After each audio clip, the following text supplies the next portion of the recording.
The Scythians, known for their distinctive animal-style art, warrior culture and nomadic lifestyle, have long intrigued archaeologists.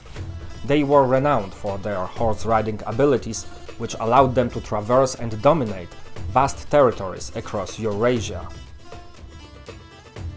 Their elites were buried with rich grave goods in kurgans, mound-like tombs with underground chambers and covered with a stone casing.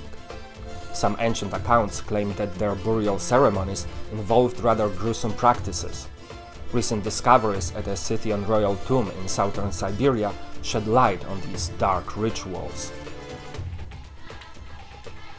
Tunug I is a prehistoric burial mound in the Uyuk River Valley in Russia.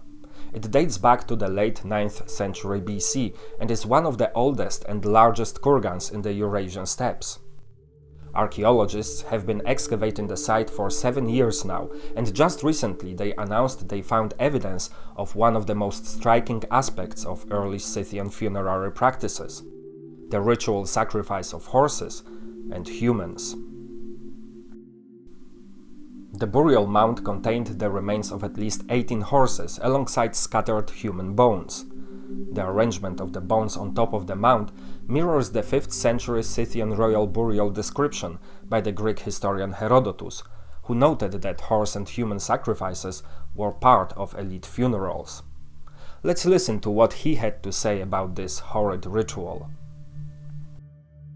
They take the most trusted of the rest of the king's servants and strangle 50 of these and 50 of their best horses, and empty and clean the bellies of them all, fill them with chaff, and sew them up again. Then they fasten half of a wheel to 2 posts, the hollow upward, and the other half to another pair of posts, until many posts thus prepared are planted in the ground. And, after driving thick stakes lengthways through the horses' bodies to their necks, they place the horses up on the wheels, so that the wheel in front supports the horse's forequarters, and the wheel behind takes the weight of the belly by the hindquarters, and the forelegs and hind legs hang free. And putting bridles and bits in the horses' mouths, they stretch the bridles to the front and fasten them with pegs.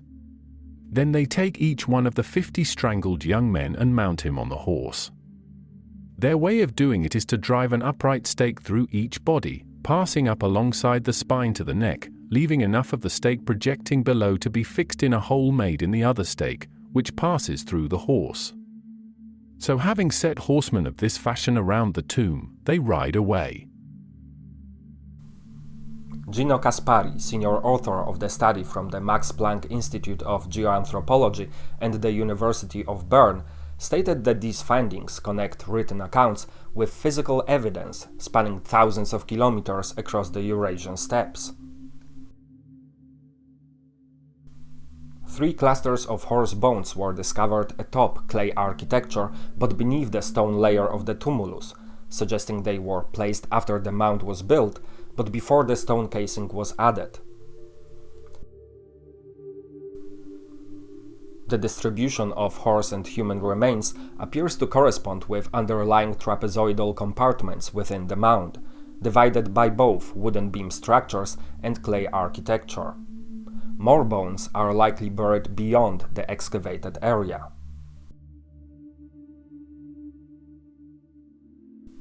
Many of the horse remains were found in anatomical order, and the horse tack was often located near fragmented skulls and teeth. Numerous pieces of wood below the stones suggest that on top of the clay surface might have been a wooden platform on which the bodies of the horses and riders were put on view.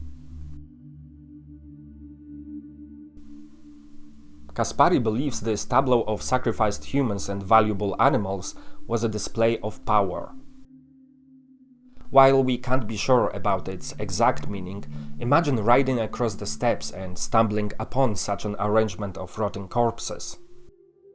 It would have sent a strong warning to any passerby that the people of these lands are not to be messed with, and to stay away from the burial mound. The bones were found alongside Scythian animal-style artifacts and horse-riding equipment. A bronze knife, several arrowheads, and some ceramic fragments were also unearthed. The Scythians were nomadic people known from as early as the 9th century BC.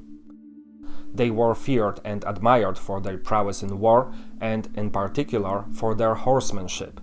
They were among the earliest people to master the art of riding, and their mobility astonished their neighbors. In the 8th and 7th centuries BC, they migrated westward from Central Asia to the Pontic steppe in modern southern Russia and Ukraine.